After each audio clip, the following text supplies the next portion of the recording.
Thank you so much. We're getting a better understanding of how the funds for the Cielo Vista Walmart mass shooting will be distributed. Here to talk more about it is Ruben Vo, chairman of the One Fund El Paso Task Force.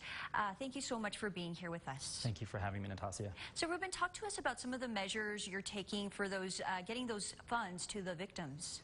So this afternoon, the One Fund Task Force held a press conference to provide an update to our media partners in the community on our efforts. We have put out some draft protocols in collaboration with the National Compassion Fund, which is a nonprofit organization whose goal it is, unfortunately, to work with communities across the country that have experienced tragedies like what we experienced here in El Paso. The draft protocols provide an outline for what is to come and for who would qualify for these funds. That includes a universe for who would qualify. That is anybody that was at the Walmart, at the Sam's Club, and their parking lots.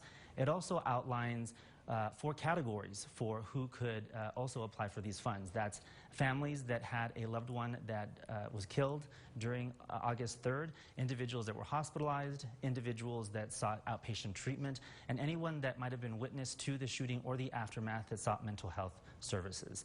And so those draft protocols are out for the public to evaluate, and we're encouraging the public to visit the National Compassion Fund website to provide us feedback before we finalize those protocols. And Ruben, you know, I have personally talked to some of the victims, and they say, you know, they're having a tough time financially. Some of them, of course, are injured and they can't work. But compared to other cities that have had mass shootings, is El Paso's fund on the same timeline table delivering those funds? We have had conversations with other communities that have gone through a similar experience, and we are on par, if not moving faster than some of those communities. We completely understand the need to provide assistance to our families, and in fact, we have been doing so. In September, we have provided a distribution of $1,500 to the 48 families that have been identified. That includes the 22 families that lost a loved one and the 26 individuals that were injured. Those have been verified by law enforcement, and so they received that $1,500 in August, another $1,500 in the first week of September, and today the task force authorized providing $2,000 to those that subset of individuals and families for October. We'll do the same thing in November, leading up to the larger distribution of funds mid-December. And so we understand that it's taking some time, but we want to get this process right, and it's important to do so for the families, for El Paso, and for those donors that generously provided the funds. Right, you're saying so it could be December when they get that bigger sum. So what other factors affect how the funds are distributed? I know you had to identify who would receive them. What other things are you looking at? So part of what I do want to touch on and why it's taking us some time and why a process is important is, one, we want to ensure that the community has a voice in this process.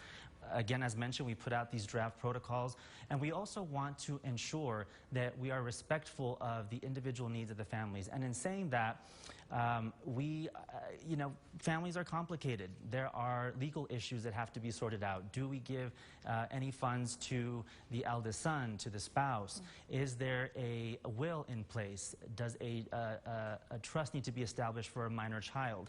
In addition to that, there are individuals that may be receiving public benefits, and any kind of gift of this sort could be seen as income, which could impact those benefits, and we don't want that to occur for these families. And lastly, we want to ensure that we protect these funds and protect our families and El Paso and eliminate any potential for fraud that could exist. Yeah, sounds kind of complicated there. What are some ways that I guess people can reach out to you if they believe that they can receive some of these funds? How can they go about that? So we are encouraging the public to please visit the National Compassion Fund website. That's www.nationalcompassionfund.org.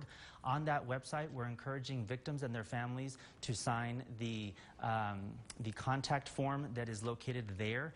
That will provide us your information so that we can reach out to you as we put out information on the application process. Also found on that website are the protocols I mentioned. We are inviting the public to please provide input. You can do so by either submitting your comments online or via email to onefundalpaso@nationalcompassionfund.org.